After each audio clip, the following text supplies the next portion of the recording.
드디어 예수님이 오셨습니다. 그리고 드디어 30세쯤 돼서 이분이 공생애를 시작하는데, 이분이 공생애를 시작하시는 장면을 하나님께서는 우리 세례 요한이라는 한 인물을 준비시키셔서 그의 소개로 사람들에게 알려지게 하셨습니다. 오늘 본문에서 우리 긴장을 가지고 이 세례 요한이 사역을 하는 장면부터 이야기가 진행되는 것을 보게 되는데요. 내가 누구냐라는 그 질문을 하게 됩니다. 바리새인들이 이 세례 요한의 행적에 대해서 또는 메시지에 대해서 의구심과 불편한 심기를 가지고 사람을 보내서 묻고 있습니다. 왜 그들은 세례 요한에게 저렇게 이제 세례를 주고 있는 세례 요한에게 왜 그런 아주 날카로운 질문을 던지면서 정체를 밝혀라라고 얘기하는가? 그것은 이분이 회개의 세례를 선포하는 데 있어서 특별히 당시 지도자였던 사두개인과 바리새인들의 대척점에 서서 메시지를 선포하고 있었기 때문입니다.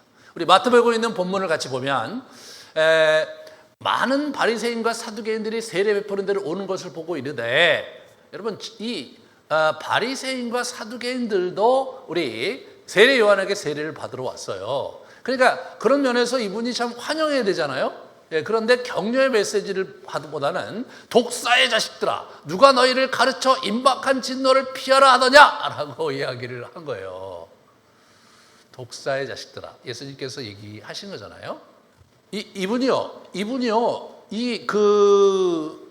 저게 굉장한 메시지 아닙니까, 여러분? 제가 좀 설교 용어로는 적합하지 않은 말을 썼어요, 여러분. 용서해 주세요. 하지만 성경에 있는 말이기 때문에 자신 있게 제가 선포를 했습니다. 여러분, 저 말이 사실은 글로 쓰여지기에는, 또 아주 거룩한 하나님의 복음과 예수 그리스도를 소개하는데 첫 마디로 쓰여지기에는 부적합한 단어라고 생각지 않으십니까, 여러분? 그런데 과감하게 저 단어를 사도 요한이 사용하고 있는 거예요. 네. 사도 요한은 저 단어를 의미심장하게 저기에 배치를 하고 있는 겁니다. 죄송합니다. 마태가. 그런 상황인데 오늘 본문에서 우리가 이 요단강 건너편에서 세례를 베푸는 우리 장면 속에서 예수님께서 그 요단강 건너편에 와서 같이 이렇게 시간을 보내다가 우리 그 세례를 받으시는 장면이 오늘 아주 특별한 관점에서 기록이 되어 있는 것을 우리가 볼 수가 있어요. 한번 지도에서 잠깐 활용을 보겠습니다. 자, 베다니가 있는데 요단강 건너편 베다니가 있었어요. 예루살렘 근처에도 베다니가 있어요. 그다음 요단강 이편 베다니입니다. 거기 나사로가 거기 살았잖아요. 그런데 여러분 이편 저편에게 어디에 중시점이 있는 거냐면 예루살렘에서 보기에 요단강 건너편, 그래 저쪽이에요, 저쪽. 근데 예루살렘에서 보기에 요단강 이편 이쪽이에요, 그죠? 그러니까 여러분 이렇게 보시면서 오른쪽 요단강 건너편의 오른쪽 거기가 이제 요단강 저편이고요. 이쪽은 이편입니다. 성경에 이제 그런 용법이 나오면 이게 지금 어디를 얘기하는 걸까 휘둥그레지게 생각하지 마시고 예루살렘 관점에서 이렇게 보는 거죠. 그래서 거기서 이분이 세례를 베풀고 있는 거예요. 다음 지도를 한번 보여주실래요? 저렇게 생겼어요. 그래서 이쪽에 여러분이 보시기에 이제 좌측에 있는 이쪽이 광야, 유다 광야거든요. 예루살렘 이쪽 편이 그 유다 광야인데, 유다 광야에서 이분이 이제 독고하시면서 말씀을 선포하고 있었어요. 근데 이분에 대해서 사실은 예루살렘에 있는 종교 지도자들이 불편해했어요. 여러분 생각해 보세요.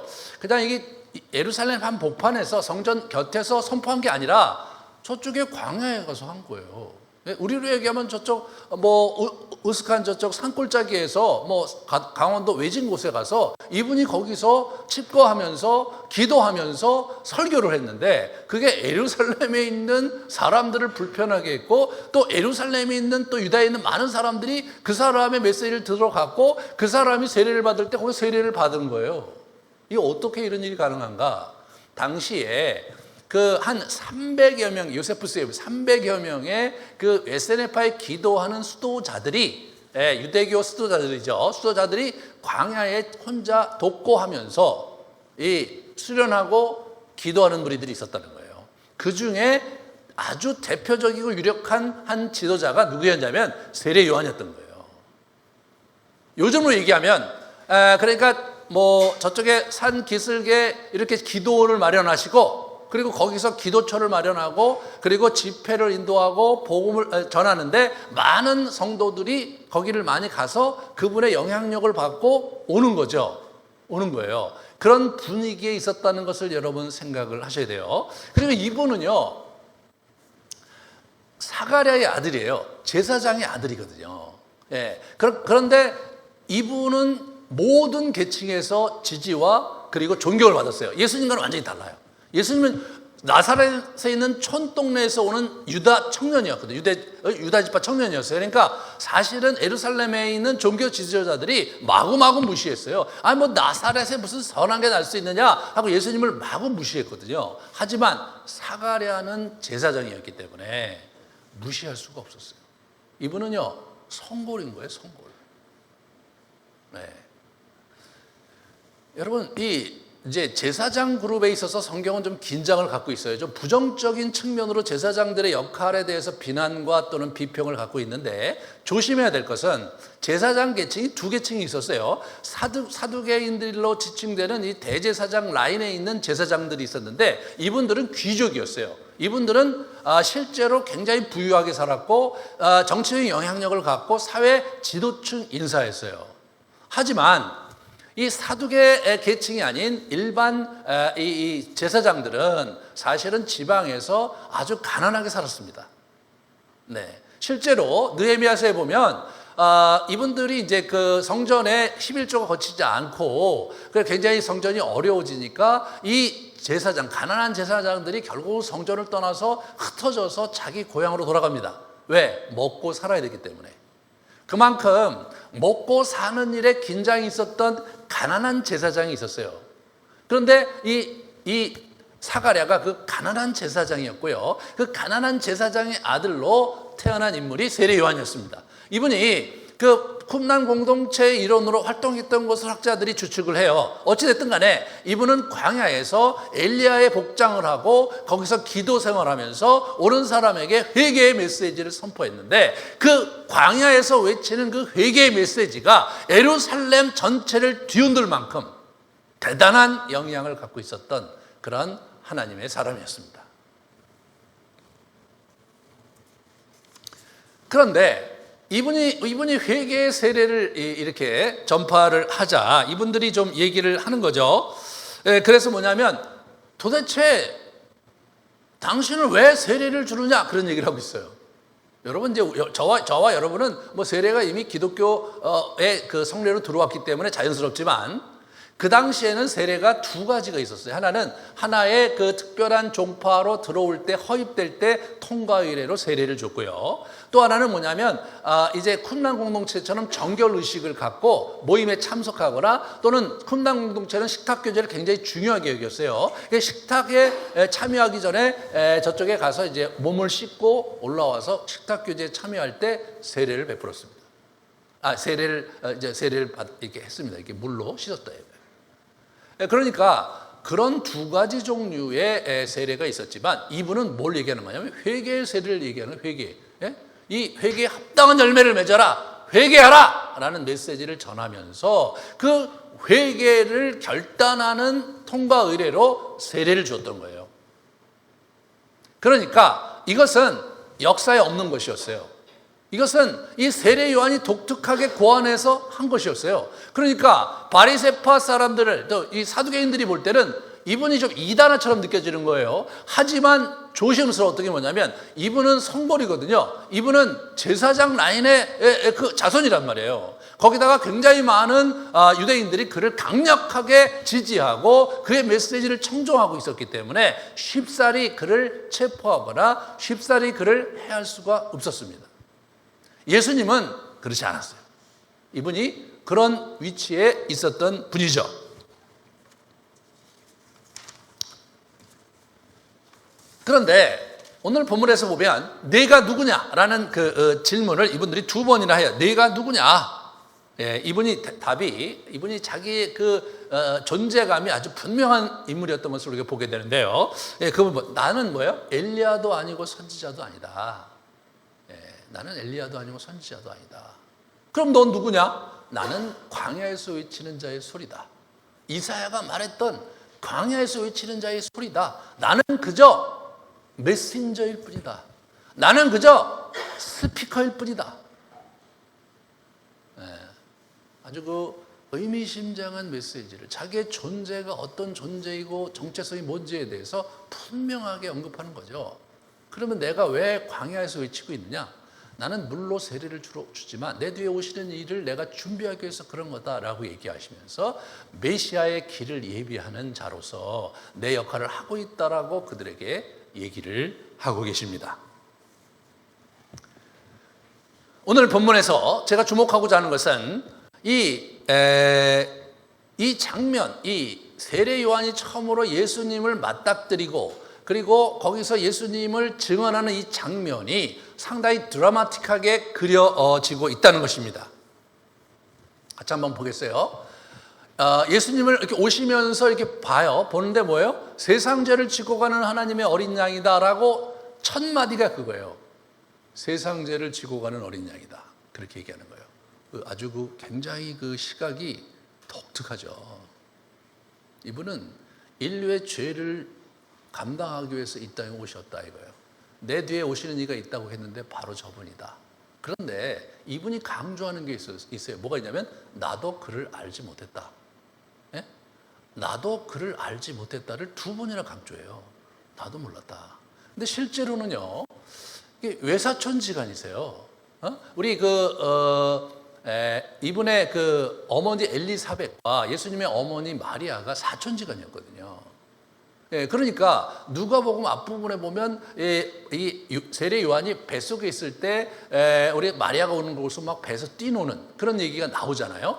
그러니까 그들은 서로 인지를 하고 있었어요. 근데 실제로 뭐 성장기에 거의 못 만났는지도 모르죠. 왜냐하면 이번엔 콤난 공동체에 가서 수도 생활을 했기 때문에 예수님을 못 만났는지 모르겠어요. 어찌됐든 나는 알아차리지 못했다는 거예요. 뭘 알아차리지 못했느냐?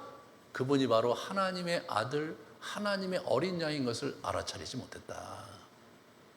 다만 나를 보내시니까 누가 한 청년이 올 텐데 하늘에서 비둘기같이 성령이 임해서 그 머리 위에 머무는 것을 보거든 바로 그가 나의 아들이고 그가 바로 너희들이 기다리고 있던 메시아 그리스도라는 것을 이렇게 하나님께서 말씀해 주셨기 때문에 그제서야 내가 그를 알아봤다. 그렇게 소개하고 있습니다.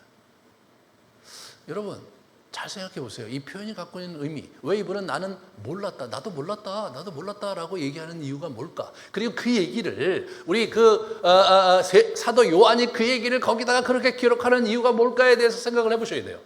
깊이 묵상해 보면요, 이분은 평범한 한 시골 청년으로 그들 앞에 나타난 거예요. 누가 봐도 하나님의 아들이라고 볼 수 없는 거예요.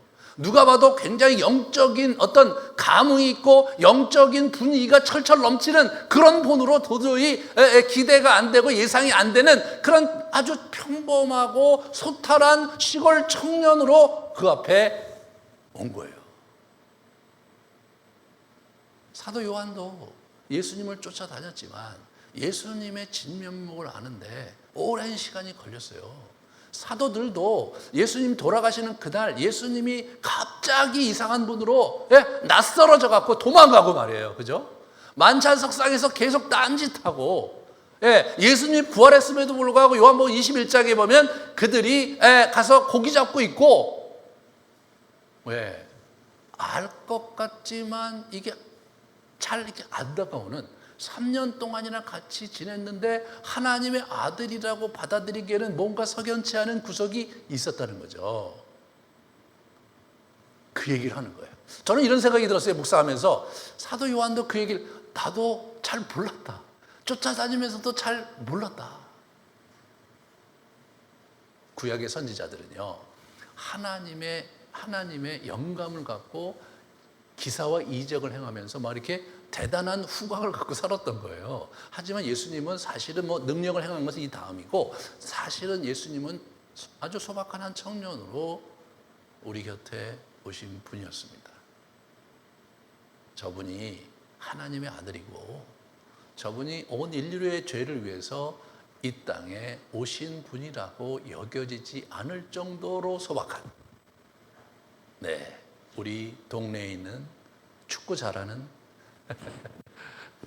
아직 축구 잘하는 건 아니겠죠. 축구를 좋아하는 한 청년, 예, 그런 청년의 모습으로 이분이 오신 거죠.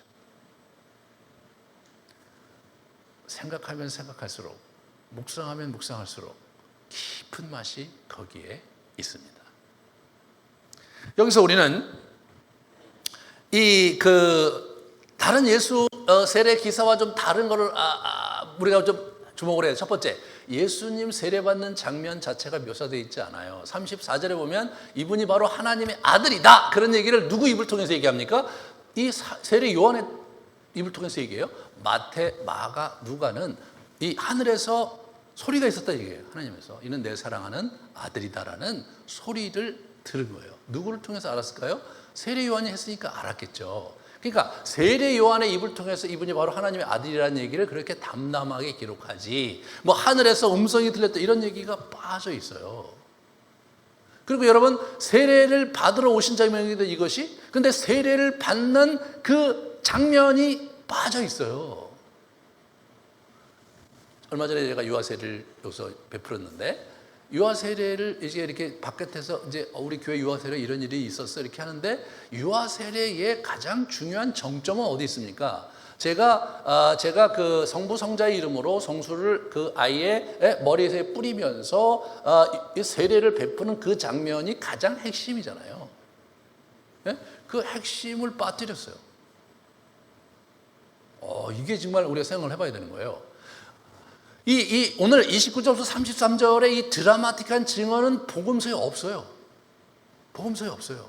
마태복음도 보면은 그냥 담담하게 예수님에게 세례를 베푸는 장면이 나오고, 마가복음은 그냥 한 줄로 끝나고, 누가복음이 좀 자세히 기록되어 있지만 여전히 사실은 지금 오늘 얘기하는 이 정황은 나오질 않아요. 사도 요한이 세례 요한의 제자였어요. 그 자리에 있었던 것으로 생각이 됩니다. 그는 그 자리에 목격자였어요. 그러므로 사도 요한은 지금 자기의 독특한 관점에서 예수 그리스도의 세례받는 장면을 기록하고 있는 거예요. 여러분, 왜 세례 자체는 기록하지 않았을까? 그것이 요한이 예수 그리스도를 소개하는 각이 달랐기 때문입니다. 이건 AD 90년대에 쓴 책이에요.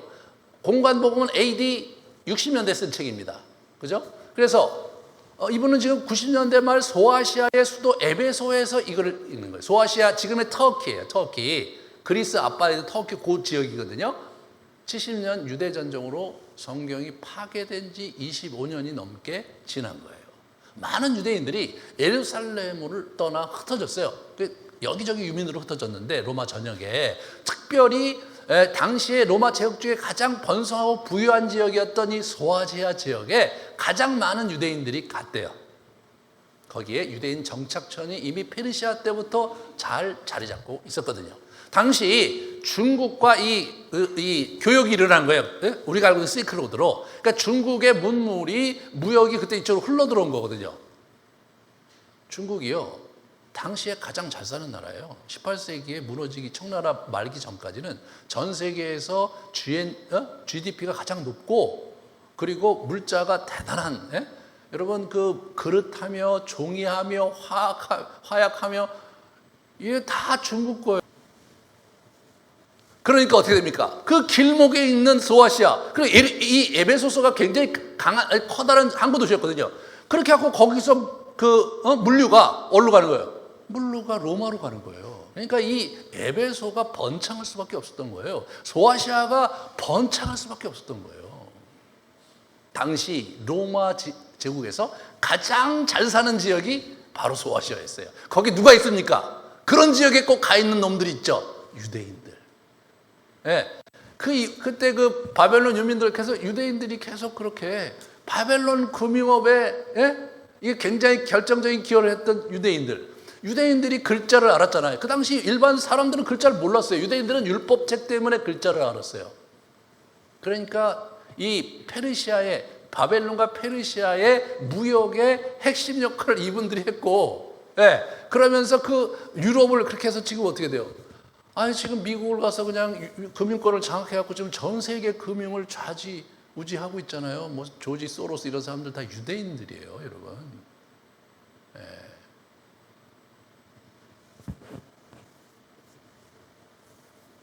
그러니까 글로 간 거죠. 글로 간 거예요. 그때 사도 요한도 마리아를 모시고 글로 갔어요. 예? 그리고 가서 거기서 이제 어떻게 에베소 교회를 섬겼던 거죠, 이분이. 그래서 에베소 교회 감독이었어요, 이분이. 그런데 문제는 뭐냐면 그 다음을 보여주세요. 거기서 핍박이 일어난 거예요, 핍박이. 점정한 로마 황제 숭배 분위기가 일어난 거예요. 유대인들이 거기다 또 정착존인데 그들이 강력하게 반발을 한 거예요. 로마 전역에서 가장 부유한 지역입니다. 그러니까 충성 경쟁이 일어났다고 그래요. 예? 그쪽 소아시아 지방에 있는 사람들이 황제의 은택을 입으려고 충성 경쟁이 일어난 거예요. 자기들이요 가장 부유한 지역에 살기 때문에 잘 밉보이면 어떻게 돼요? 그냥 뭐 황제 시대니까 그냥 자르지 않았겠어요? 그냥 뭐 여러 가지 모함이 이제 있지 않았겠어요? 그러니까 이분들이 황제 숭배를 했는데 소아시아적이 가장 강력하게 황제 숭배를 했고 그 일에 걸림돌이 되는 친구들이 누구였냐면 기독교인이었던 거예요. 박해를 한 거예요. 거기다가 이 유대인 입장에서 볼 때는 아주 굉장히 싫어하거든요, 이분들이요. AD 70년에 우리 로마 군대가 예루살렘을 포위했을 때 3년 동안 포위했을 때 우리는 로마 군대와 싸울 수 없다라고 도망 나온 사람들이 있었으니 바로 그들이 그리스도인이었죠. 예수님은 가이사의 것은 가이사에게 하나님의 것은 하나님에게 라고 얘기하셨던 분이 예수님이잖아요. 로마 총독인 빌라도가 데려다 놓고 보는데 죄가 없어, 이 사람이. 이 사람이 뭐 민중을 선동한다고 이렇게 정치범으로 데려왔는데 이 사람은 민중을 선동할 사람도 아니고 반 로마 정신을 추호도 갖고 있지 않은 사람으로 이 사람이 이렇게 판명이 됐기 때문에 풀어주려고 했는데, 그죠? 이 사두개인들과 바리새인들이 사내들인 공회가 워낙 강력하게 그 사람을 죽여달라고 해서 죽인 거예요. 오죽하면 우리 빌라도가 손을 씻고 난 이 재판에 나는 책임이 없다라고 얘기했겠습니까?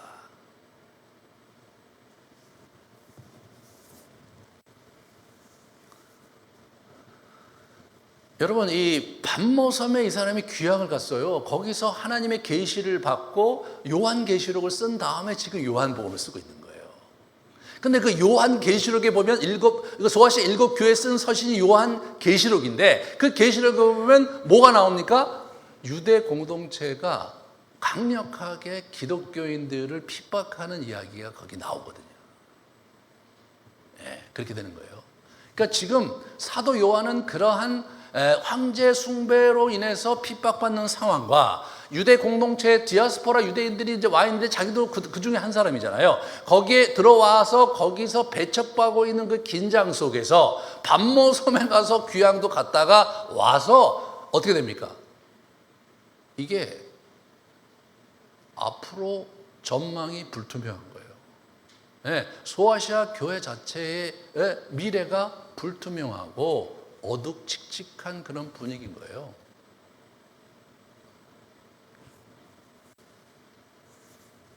그런 분위기에서 공관복말은 다른 관점에서 예수님을 소개하고 있는 거예요.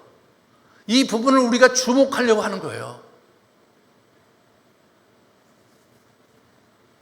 요한은 제가 생각하기에 묵상해 볼 때 그 사람들한테 예수님의 이야기를 전달하는 데 있어서 이분이 세례를 받았다 안 받았다 이 부분에 주목하기를 원치 않았던 거예요. 그 절차는 지금 중요한 게 아니잖아요. 예? 유대에 있는 공동체에 있었던 당시 예수님과 같은 동시대에 살았던 사람들에게는 그게 굉장히 중요하죠. 왜? 세례 요한이 중요한 사람이니까 세례 요한에 의해서 확정된 인물로 예수 그리스도를 전달해야 되니까 그게 되게 중요했겠지만 우리 요한의 입장에서는 지금 뭐 세례 요한이고 뭐고 뭐 아는 사람 아무도 없잖아요.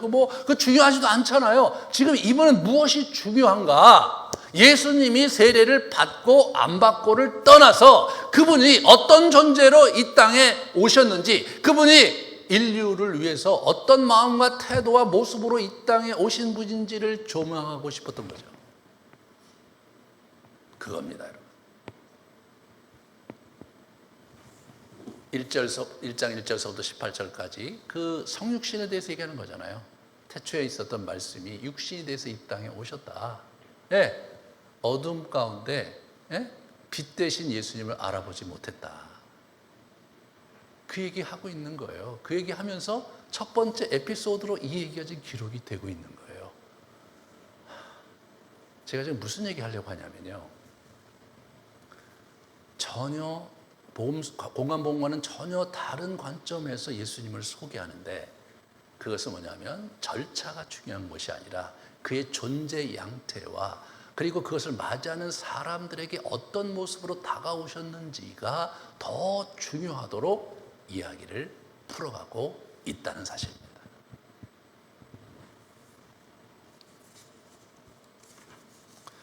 사도 요한이요, AD 90년대에 우리 에베소를 살고 밤모섬에 가서 고생하고 그러면서 주목한 선지자가 있었으니 그분이 바로 에스겔 선지자예요. 에스겔 선지자를 이분이 주목한 거예요. 왜 그렇습니까? 에스겔도 예루살렘 성전이 무너지기 전후에 사역했죠. 그리고 예루살렘 성전이 무너지고 나서 15년에서 20년 어간까지 사역한 것으로 끝나요. 전세에 의하면 결국은 유대 아주 극렬 분자에 의해서 죽임을 당합니다. 이 사람. 우리 사도 요한은 또다시 성전이 무너졌고요. 그리고 25년 어간이 지난 상황에서 지금 소아시아를 어렵게 살아가고 있습니다. 이 요한이 하나님의 직통 계시를 받았어요. 하지만 자기 직통 계시를 받은 그 요한 계시록 내용을 어떻게 전달할 것인가에 있어서 주목한 선지자가 에스겔이었다는 거예요. 우리 같이 에스겔서와 요한 계시록이 아주 비슷한 구조를 갖고 있다는 사실을 주목해야 됩니다. 여러분 저기 시트 핸드아웃에 있는데 저렇게 돼 있는 거 저렇게 쭉 보면서 음료, 무역의 두로의 멸망, 바벨로니아, 곡과 마곡, 성전과 새 예루살렘 성전. 여러분 바벨론이라는 말이 저기서 나오는 거예요. 바벨론이라는 말이. 그게 어디에서 있는 거냐? 에스겔 시대, 다니엘 시대에 있었던 바벨론이잖아요.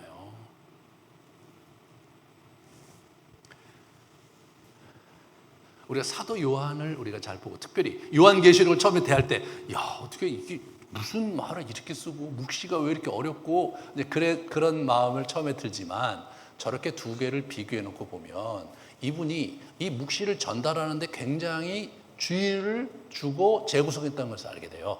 에스겔서를 도용한 거예요. 에스겔서는 이미 알려져 있었잖아요. 누구에게? 유대인들에게. 저 지역에 유대인들이 많다? 적다? 많아요. 그러니까 저게 전달력이 있었던 거예요. 여러분과 제가 에스겔서도 모르고 묵시도 잘 모르니까 이놈에게 너무 어려워. 그래서 한국 성도들이 요한계시록에서 이단에 다 이렇게 매몰된 거예요. 여러분, 참 기가 막힌 거예요. 이게 뭔가 있는데 뭔지 모르겠어. 알고 싶어. 그러니까 어떤 사람이 얘기하니까 그거를 이제 들어서 글로 가갖고 영 모를 곳으로 떠나버린 그런 형태가 된 거예요. 여러분, 이게 신약과 구약을 같이 봐야 되는 거예요. 여러분, 이 구약에 있는 선지서의 묵시와 이 요한계시록의 묵시를 연결시켜야 정확하게 보이는 거예요. 그래서 이걸 모르고 이것만 보면 그러면 이상한 해석을 하는데 알 길이 없어요. 이상한 해석을 하는지. 그런 다음에 여러분, 요한복음을 기록했는데 요한복음에 기록한 개념과 단어가 에스겔서에 나오는 개념과 단어가 겹쳐지는 게 많이 나오는 거예요. 한번 같이 보겠습니다. 이렇게 보시면 말씀이란 표현 그렇고 신부 이미지, 화평의 약속, 징조, 선한 목자 이야기. 여러분 요한복음 10장에 선한 목자 얘기가 나오잖아요. 에스겔서에 나오는 얘기와 겹쳐져요. 포도나무 비유, 15장의 포도나무 비유가 에스겔서 15장 같은 15장이에요. 이게 겹쳐져요. 물과 성령 이야기가 또 겹쳐집니다. 한번 포도나무 비유를 한번 보겠습니다. 포도나무 비유가 우리 그 요한복음 15장에는 열매를 맺지 아니하는 가지는 하나님 아버지께서 그것을 제거해 버리시고 무릇 열매를 맺는 가지는 더 열매를 맺게 하려 하여 그것을 깨끗하게 하시느니라. 사람이 내 안에 거하지 아니하면 가지처럼 밖에 버려져 마르나니 사람들이 그것을 모아다가 불에 던져 사르느니라. 이게 지금 이런 그 포도나무 가지를 불에 살려버리는 이 긴장이 어디 나오는 거냐? 저게 에스겔 용어예요, 여러분. 에스겔 이야기로 넘어가 보겠습니다. 인자야, 포도나무가 모든 나무보다 나은 것이 무엇이랴? 숲속에 여러 나무 가운데 있는 그 포도나무 가지가 나은 것이 무엇이랴? 그걸 갖고 뭘 제시할 수 있겠느냐? 그 무슨 그릇을 만들 수 있겠느냐? 여러분 포도원 한번 가보세요. 포도나무 거 갖다 쓸 데가 아무 데도 없어요. 열매를 맺지 아니하면 쓸 데가 아무 데도 없는 나무가 포도넝쿨이죠. 불에 던져 땔감이 될 뿐이라 불이 그 두 끝을 사르고 그 가운데도 태웠으면 제주에 무슨 소용이 있겠느냐라고 에스겔이 한 얘기예요. 이를 부득부득 깔면서 하나님의 영감을 얻어서 한 얘기인데 그 얘기를 예수 그리스도 안에서 재해석해서 이분이 요한복음 15장에 기록을 한 거예요. 요한복음 3장에 보면 물과 성령으로 거듭난다는 얘기가 나와요. 자, 사람이 물과 성령으로 나지 아니하면 하나님의 나라에 들어갈 수 없느니라. 육으로 난 것은 육이요 영으로 난 것은 영이니 성령으로 난 사람도 다 그러하다 이런 얘기를 했는데 물과 성령 얘기가 어디 나오는 거냐? 에스겔서 36장에 나오는 거예요. 맑은 물을 너희에게 뿌려서 너희로 정결하게 하되 곧 너희 모든 더러운 곳에서와 모든 우상 숭배에서 너희를 정결하게 할 것이며 또 새 영을 너희 속에 두고 새 마음을 너희에게 주되 너희 육신에서 굳은 마음을 제거하고 부드러운 마음을 줄 것이다. 새 영, 성령이잖아요. 또 내 영을 너희 속에 두어 너희로 내 윤리를 행하게 하고 내 백성이 되고 나는 너희 하나님이 되리라. 예, 언약을 회복하시겠다는 거죠. 어떻게?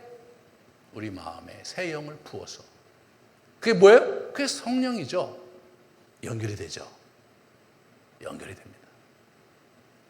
마태, 마가, 누가는 저런 얘기를 쓰지 않았어요. 요한만이 저런 얘기를 쓰고 있는 거예요. 네?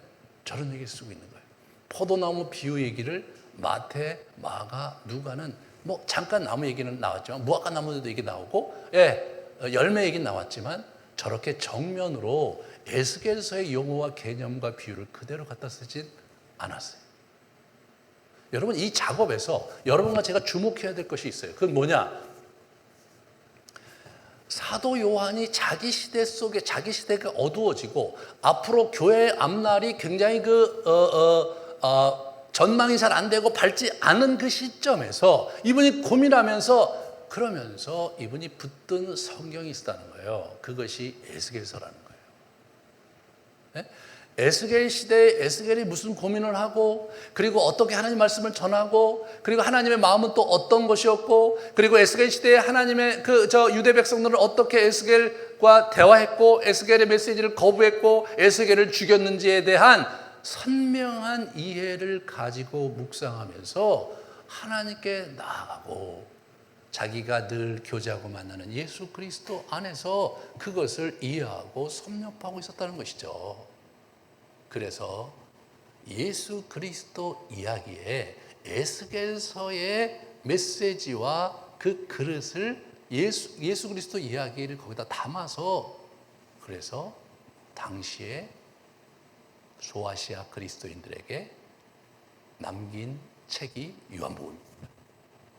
이것이 신학이에요. 이것이 신학이에요. 여러분 우리 이 기독교 성경 해석학은 어디서 온 거냐?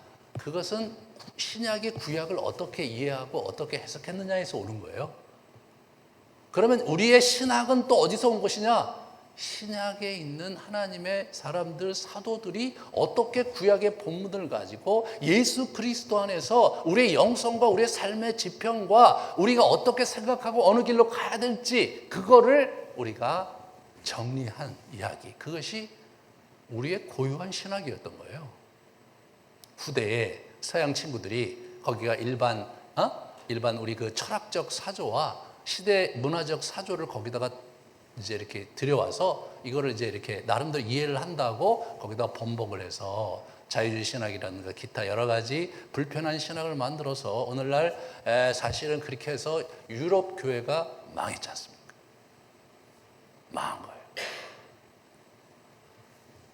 제가 설교를 하는 데 있어서 가능한 한 신앙 얘기를 잘 안 해요. 왜? 그거보다 더 중요한 것은 성경이 이 시대를 어떻게 바라보게 하는지를 우리가 더 주목하는 것이 중요하기 때문에 우리는 사도 요한에게 배워야 합니다. 사도 요한은 성경을 볼 때 그 당시 요한은 아직 그 신약을 갖고 있지 않았어요. 요한이 죽고 나서 한 200여 년 후에 신약이 이렇게 신약책이 이렇게 모아져 갖고 신약 성경이 만들어진 거예요. 요한이 가졌던 성경은 뭐예요? 요한이 가졌던 성경은 구약이죠. 구약을 보면서 이분이 보면서 생각을 하고 묵상을 한 거예요. 그러면서 그 자기 시대에 맞는 본문을 가지고 묵상하고 하나님을 붙든 겁니다, 여러분. 그것이 요한복음이에요. 오늘날 우리가 직면한 이 코로나 상황 속에서의 우리는 어떻습니까? 전망이 밝지가 않잖아요.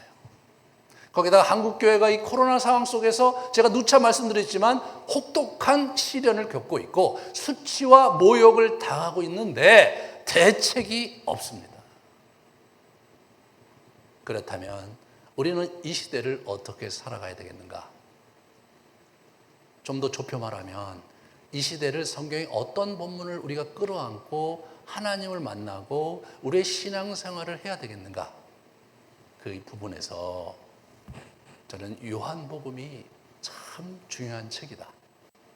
그동안 뭐 중간중간 조금씩 하긴 했지만 요한복음이야말로 AD 90년대의 어둑칙칙한 소아시아 교회의 미래를 바라보면서 사도 요한이 에스겔서를 붙들고 재정리한 하나님 예수 그리스도의 이야기, 생명에 빗댄 예수 그리스도의 이야기, 그걸 가지고 2022년을 저희가 살아내며 이 코로나 이후 시대를 바라보고자 하는 것, 그것이 이 시리즈의 근본적인 취지요 목적입니다.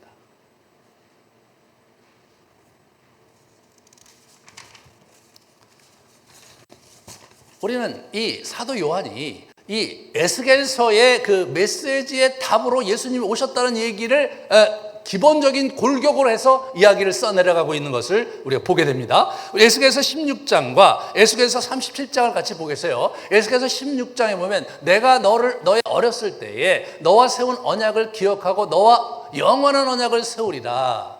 내가 여호와인 줄을 네가 알게 하리니 내가 내 모든 행한 일을 용서한 후에 내가 기억하고 놀라고 부끄러워서 다시는 입을 열지 못하게 하려 함이니라. 여러분, 영원한 언약을 세우신다는 거예요. 뭐 구약에서 영원한 언약을 어떻게 세웁니까? 그 영원한 언약을 누가 세우십니까? 그거는 예수 그리스도 메시아를 통해서 영원한 언약이 세워지는 것이죠. 저 말씀의 성취로서 예수님이 오신 것이다. 그 얘기를 이분이 하고 계시는 거예요. 자, 이어서 우리 에스겔서 37장을 볼까요? 화평의 언약, 평강의 언약을 세워서 영원한 언약이 되게 하고 또 그들을 견고하고 번성하게 하며 내 성소를 그 가운데 세워서 영원히 이르게 하리니 내 초소가 그들 가운데 있을 것이며 나는 그들의 하나님이 되고 그들은 내 백성이 되리라. 나는 그들의 하나님이 되고 그들은 내 백성이 되리라. 언약관계의 완전한 복원과 회복을 얘기하는 거죠. 내 채소가 그들 가운데 있을 것이며 예수 그리스도께서 이 땅에 오셔서 십자가에 못 박혀 돌아가신 이후 부활 승천하시고 드디어 그분이 우리 내면에 우리 가슴에 우리의 존재에 거처를 마련하시고 내주하시는 예수 그리스도, 그분이야말로 진정한 언약 관계로서 여러분과 저를 부르셨고 그리고 연합한 존재로 살게 하셨다는 거죠. 그 얘기를 여러분, 이분이 굉장히 열심히 하세요. 이분이 삼위일체 신학에 대해서 이분이 굉장히 많은 얘기를 하세요. 이분이 하나님과 예수님과의 관계에 대한 많은 이야기들을 이 요한복음에 가득 담아 놓았어요.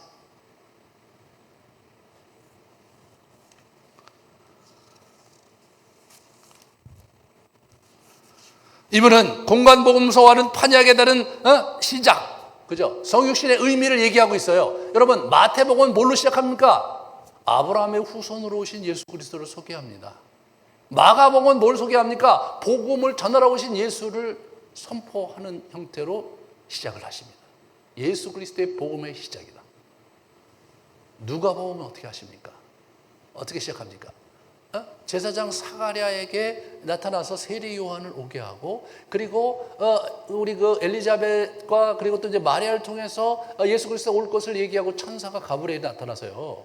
예, 그런 얘기하고, 그러면서 예수 그리스도가 어떻게 역사에 들어오시게 됐고 어떤 사람들에 의해서 어떻게 준비돼서 예수님이 한 인간으로 어떻게 이 땅에 오시게 됐는지를 얘기하고 있죠.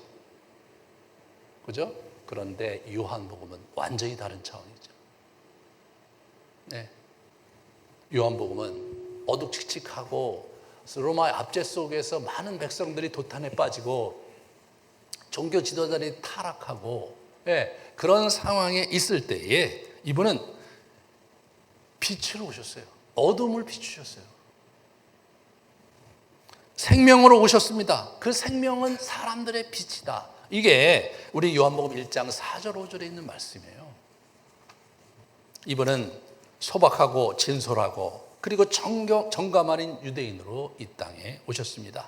진솔한 한 인간으로 세례 요한 앞으로 걸어 나오셨어요. 그가 육의 눈으로 볼 때는 그는 한 소박한 시골 청년에 불과한, 그래서 하나님의 아들이라고 도저히 알아차릴 수 없었다, 나도 몰랐다 라고 고백할 수밖에 없는 너무나 평범한, 그래서 여러분과 저 같은 사람도 가서 말을 걸고 접근하고 그와 함께 할 수 있는 그런 존재로 이 땅에 오신 거예요. 여러분, 귀공자로 오신 게 아니에요. 얼굴에 막 빛이 막 쫙 광선을 펴면서 이 눈빛 자체가 달라서 야, 저분 비범한 분이시다, 그렇게 오시지를 않았어요. 예, 여러분, 귀공자로 아주 옷도 그냥 명품으로 따 입고 막 굉장히 깔끔하게 생기신 분이 얼굴도 하얗고 이렇게 생김으로 오면 어떻게 돼요? 참 이렇게 우리가 우러러볼 줄 모르지만 보통 사람 같은 경우는 가까이 가기가 너무 힘들어요. 예? 그렇잖아요. 아니, 옆에 몇 마을에 사는 시골 청년 같은 애, 여보시오, 어디가? 이리 와서 나 좀 짐 좀 들어주시오. 얘기할 수 있는 그런 분이어야 되는 거예요. 예수님이 그런 분으로 오신 거예요.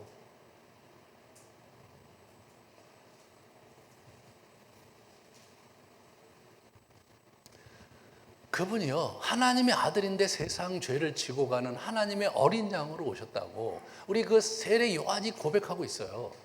예? 군림하러 오신 게 아니고, 예, 그냥 저런 아주 소박하고 연한 성품의 청년으로 이 땅에 오셔서 기꺼이 자기 생을 주고 싶어서 오신 그런 분으로 예수님이 우리에게 오셨다는 거예요.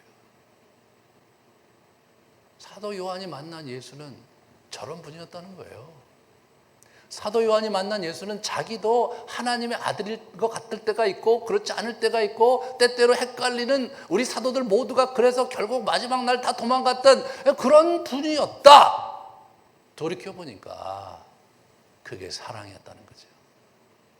돌이켜보니까 신이라는 것 자체가 뭐 하늘에서 대단한 영광을 가지고 인간을 아래로 내리꽂으면서 우리를 압도하는 존재로 올 것이라고 예상했지만 그런 분이 아니었다는 거예요. 그분은 소박하고 진솔한 한 청년으로서 우리 곁에 와 있었고, 우리가 그분의 진짜 진면목을 못 알아봤는데 실제로 그분이 진짜였다는 거예요. 소탈한 한 인격으로 오신 예수 그리스도, 그 예수 그리스도를 사도 요한이 소개하고 있는 겁니다. 정말 그 하나님을 사랑하는 아들로, 하나님의 아들로서 인간의 영혼들을 찾아다니고 샌들 신고 얘기하고 식사 같이 하고 때로 화도 내시고 때로 마음 불편해 하시면서 이 땅을 살아내신 그분이 바로 하나님의 아들이었다는 거죠.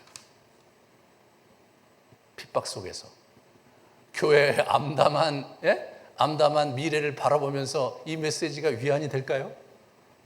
예수님께서는 세상을 이기신 자이고 그분은 천상에서 이 땅을 굽어보시는 자이고 그분은 이 땅을 반드시 이기실 것이라는 이런 선동적인 메시지가 훨씬 더 그들에게 힘이 되지 않았을까요?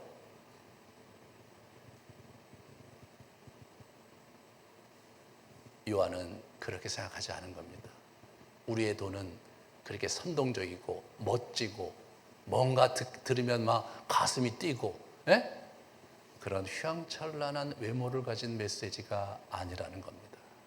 우리의 돈은 소박한 한 인간으로서 우리 교회에 우리 곁에 터벅터벅 나타난 예수 그리스도 청년처럼 소박하게 우리의 일상을 살면서 소박하게 내 주변에 있는 영혼들을 사랑하면서 그들에게 내 영혼을 주고 내 시간을 주고 그렇게 하면서 사는 거, 그게 생명의 빛된 예수 그리스도의 빛이고, 예수가 빛이라는 것 자체가 무슨 휘황찬란하게 쫙 보여지는 게 아니라 인격적인 존재로서 사랑을 가지고 그분의 사랑을 우리에게 주는 그런 분이었다는 거예요. 여러분, 어떤 분이 나를 정말로 사랑하고 어떤 분이 인격적으로 나를 너무 좋아하고 나를 격려하고 지지해 주는 분이 있다면 살 소망이 있는 거잖아요. 여러분, 우리 많이 전화 사역하고 막 생명의 선 전화 사역하고 그런 분들 자살하려고 하는 분들을 상담하는 사람들이 하는 얘기가 뭐예요? 한 명만이라도 이 땅에서 그 사람에게 관심을 가진 자가 있다면 그들은 용기를 갖고 돌이킨다는 것 아닙니까? 예수님은 바로 그와 같은 한 사람으로서 이 땅에 오셨습니다. 사랑하는 여러분, 여러분과 제가 예수님 같은 그 한 사람, 내 주변에 있는 그 정말 무너진 한 영혼을 돌보면서 사랑해주고 그와 함께하는 그 한 사람으로서 살아가는 것, 그것이 생명에 빛된 예수 그리스도를 쫓는 길이라는 사실을 우리가 붙드셔야 합니다. 우리 교회가 그 길을 가기 원하고 여러분이 그 일에 여러분의 시간과 열정을 드리기를 주님의 이름으로 축원합니다. 우리 같이 기도하시겠습니다.